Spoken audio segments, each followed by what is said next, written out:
Então, deixa eu colocar na nossa discussão quem entende de decisão judicial, o professor Gustavo Sampaio, professor de Direito da UF, da Universidade Federal Fluminense. Professor, eu queria primeiro que o senhor analisasse a decisão do ministro Alexandre de Moraes, esses dois lados que ela tem, que era exatamente o que eu e o Leonardo estávamos discutindo, né? O fato do Musk estar desobedecendo uma ordem judicial, não ter representação legal no Brasil, então ele é uma afronta ao Código Civil, e o fato de tornar o Brasil mais isolado. Você tira ele de uma rede importante, onde ele está conectado com o mundo, tira formas da população brasileira se comunicar. Você tem ali dois direitos se contrabalançando. Queria ouvir o senhor. Boa tarde, Raquel. Boa tarde, Leonardo, Cláudio e todas e a todos que nos acompanham. O mundo anda tão polarizado, Raquel. O Brasil não está fora disso. A polaridade é tão forte que as pessoas começam a não discernir mais o que é política e o que é direito, compreende? O Elon Musk é um ator político. Ele está, de certa forma, aproveitando tudo isso que está acontecendo. Ele não ia mesmo cumprir as decisões judiciais emanadas do nosso Supremo Tribunal Federal e aproveitar isso como fato político para produzir os seus efeitos. Agora, é claro, eu ouvi um pouco, parcialmente, eu estou aqui de passagem num corredor do Tribunal de Justiça aqui do Estado do Rio, mas pelo que eu pude ouvir do diálogo de vocês, de fato, nós temos um problema, que é o império da lei, e a lei há de ser cumprida, e a legislação nacional brasileira, se não for cumprida, e se não houver aquilo que os americanos chamam de enforcement, de execução, de efetivação da autoridade da lei, o país se desprestigia completamente.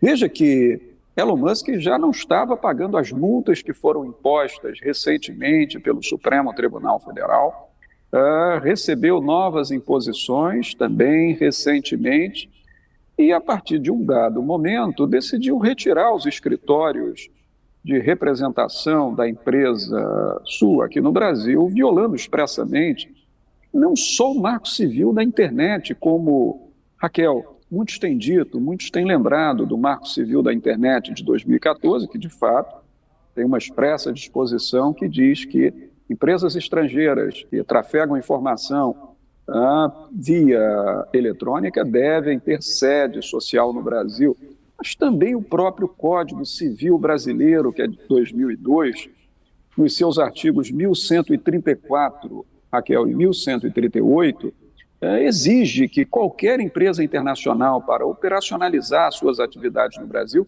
ela deve preencher dois requisitos. Ela deve ter escritórios no Brasil, deve ter sede no Brasil e deve ter funcionários permanentemente hábeis para receber as cientificações judiciais, as notificações, citações, intimações vindas do Poder Judiciário. E isso foi ocultado pelo Musk, de maneira que, se o ministro Alexandre de Moraes não tomasse essas medidas, como eu disse agora, de enforcement, de execução, de imposição da autoridade da lei, nós estaríamos numa situação de desprestígio à legislação nacional. Aliás, o Musk ele está desrespeitando dois poderes da República. O Poder Legislativo, quando estabelece os marcos regulatórios, tanto no Código Civil quanto no Marco Civil da Internet, e o Poder Judiciário, que, estando certo ou errado, ao determinar suas imposições, essas imposições devem ser cumpridas por todos nós no território brasileiro, brasileiros e estrangeiros. E as pessoas jurídicas estrangeiras com sede aqui não escapam da autoridade do nosso Poder Judiciário. Então, de fato, é um assunto que está sendo, Raquel, para concluir, aproveitado politicamente por um ator político, um homem multimilionário que detém capital importantíssimo, um homem que tem uma empresa que hoje mantém mais de 4.700 satélites em torno do planeta, operacionalizando forças econômicas pelo mundo inteiro, e por conta de um desígnio pessoal que tem sempre efeito midiático importante, ele resolve afrontar a autoridade do Brasil. Esse é o quadro.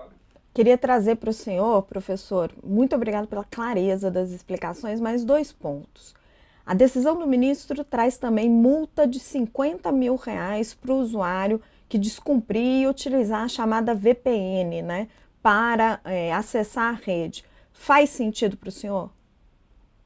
Esse é um ponto que talvez seja mais delicado. Enquanto o ministro Moraes impõe sanções de multa em caso de descumprimento de decisão judicial em desfavor da empresa propriamente, o X, antigo Twitter, ou mesmo a Starlink, na medida em que ele decidiu redirecionar a constrição, como nós chamamos, para a Starlink Holding, que também pertence a Elon Musk, tudo isso faz sentido. Agora, quando Moraes diz que retirará o Twitter ou X do funcionamento no Brasil, é por quê? Porque nós temos capacidade tecnológica para isso. Ou seja, ele pode determinar a Anatel, que é a agência reguladora de telecomunicações, que tome as providências de remoção dessa rede virtual do ar. Agora, impedir que um brasileiro, através da busca de uma VPN estrangeira situada no exterior, a partir de uma busca, portanto, de um veículo comunicacional informático situado no exterior, tenha acesso ao dado, impondo uma multa de 50 mil reais, isso já me preocupa. Isso já me parece um pouco fora do tom, Raquel. É tudo muito fresco, muito recente para nós fazermos um julgamento definitivo, mas isso já me parece uma constrição fora do tom, compreende? A não ser que ele dissesse que se algum brasileiro utilizar VPN estrangeira para veicular por outros canais dentro do Brasil o serviço do Twitter, aí eu não tenho dúvida, faria todo sentido a multa, porque esse brasileiro estaria impondo um descumprimento de decisão judicial através de uma via transversa de uso da tecnologia. Agora, aquela pessoa ter acesso à VPN situada no exterior para obter acesso à rede social, alguma coisa que não é territorial, como qualquer rede social nos dias de hoje, aí me parece que pode ser caracterizado como um excesso. Professor, boa tarde, Sakamoto aqui. Uma pergunta, professor. Houve agora a suspensão, né? A qualquer momento, não estou falando que vai acontecer, até porque, como a gente está vendo, tem duas pessoas jogando truco nessa história. Mas na sua se, por exemplo, o X nos Estados Unidos constituir representação legal novamente no Brasil e informar o Supremo Tribunal Federal, olha, é esta pessoa, e falar, ó, e vamos seguir as decisões judiciais, por mais que a gente discorde delas, aí imediatamente todo esse serviço ele pode ser retomado. Aí o ministro Alexandre de Moraes pode retomar. É isso. O que acontece é, dependendo se houver uma indicação de representação e houver esse atendimento desses pedidos, desses ofícios judiciais, o serviço volta. Vai depender de tudo, não é, Leonardo? Isso é hipotético. Digo por quê? Porque, a rigor, a decisão judicial imposta pelo ministro Alexandre de Moraes já está válida, já houve o descumprimento das cláusulas legais no Brasil, isso já tem caráter cautelar e até sancionatório. Agora, nada obsta que a jurisdição reveja os seus próprios atos, suas próprias decisões diante de fatos novos. É importante dizer isso. É claro que não me parece que isso vai acontecer, mas se por uma aventura a rede social do X resolver restabelecer toda a sua estrutura de trabalho no Brasil, informar pessoas idôneas que estejam na forma da lei integralmente à disposição do Poder Judiciário para receber quaisquer notificações, citações ou intimações, veja, se tomadas essas providências, o ministro Alexandre de Moraes entender que as razões da providência cautelar por ele tomada cessaram, ele pode voltar atrás e autorizar o funcionamento da rede social sem problema nenhum. Porque essa ordem do Supremo Tribunal Federal, ela tem uma natureza cautelar. Ela tem uma natureza assecuratória de direitos diante de uma situação de infringência. Não é um julgamento definitivo, compreende? É uma medida de caráter cautelar para proteger a autoridade da lei brasileira e da decisão judicial brasileira. Ele pode voltar atrás, sim, dependendo dos fatos, mas também não creio que a chance disso acontecer, Sakamoto, seja muito expressiva, não. A conferir. Professor, queria que o senhor analisasse X e Starlink por dois aspectos. Primeiro, o ministro ordenou o bloqueio das contas da Starlink para retirar de lá o valor das multas devidas pelo X. Houve uma reclamação ali de Elon Musk dizendo, eu sou um dos acionistas da Starlink, Ele está confundindo personalidade jurídica e as personalidades jurídicas. Queria que o senhor analisasse isso, se tem razão essa reclamação, não tem, se tem razão o ministro Moraes. E um segundo ponto, que é o ponto que foi levantado pelo professor Cláudio Couto aqui no começo do programa, como é que fica a situação da Starlink se ela descumprir a ordem do Moraes e continuar oferecendo o X para os seus clientes? Afinal, ela é uma operadora. Raquel, você tocou agora no núcleo central das preocupações que considero fundamentais. Por quê? Porque essa matéria é uma matéria, no âmbito do direito, entre os juristas, profundamente controvertida. Há muitos que entendem, sim, que quando se trata de uma situação caracterizadora de um mesmo grupo econômico, um conglomerado empresarial, então a utilização mal intencionada de uma pessoa jurídica para atingir um fim ilícito não pode afastar o redirecionamento daquela imposição judicial para uma outra pessoa jurídica do mesmo grupo econômico. Até porque, Raquel, na primeira parte ainda do seu questionamento, quando Moraes determinou providências em relação ao X e o X retirou seus escritórios do Brasil, verificou-se que não havia contas bancárias, ativos financeiros e instituições financeiras nacionais referentes à empresa relacionada ao Twitter, ao X. Então, ele providenciou o redirecionamento para a Starlink Holding, que é propriamente a estrutura empresarial maior, a estrutura mãe de Elon Musk aqui no Brasil.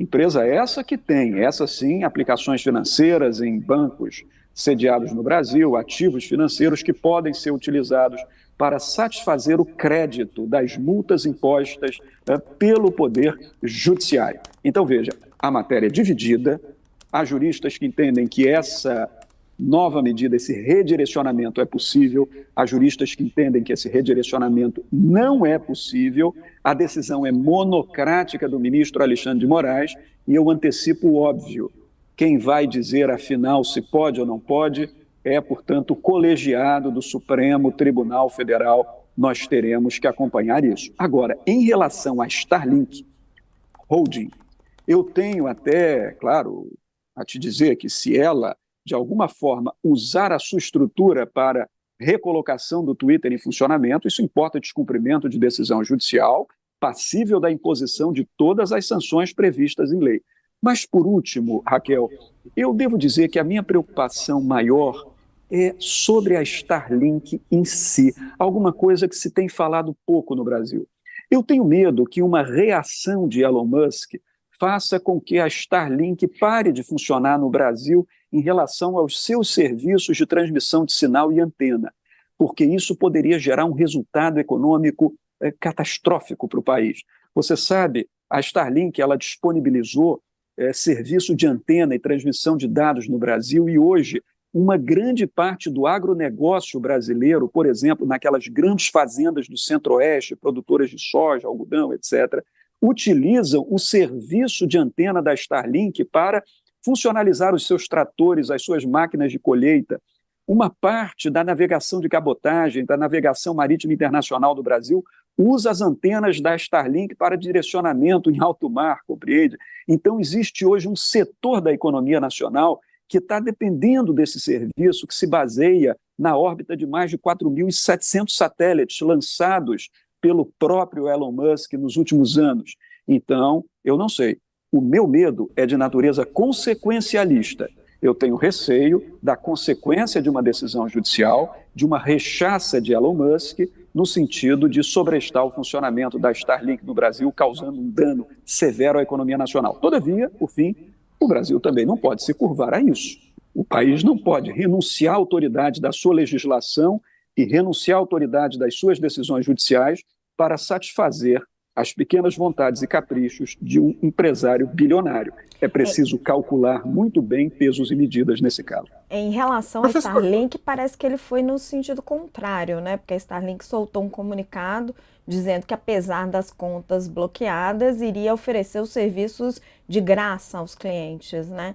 Ali, como os negócios são maiores, por enquanto, parece que ele teve um pouco mais de cuidado. Léo?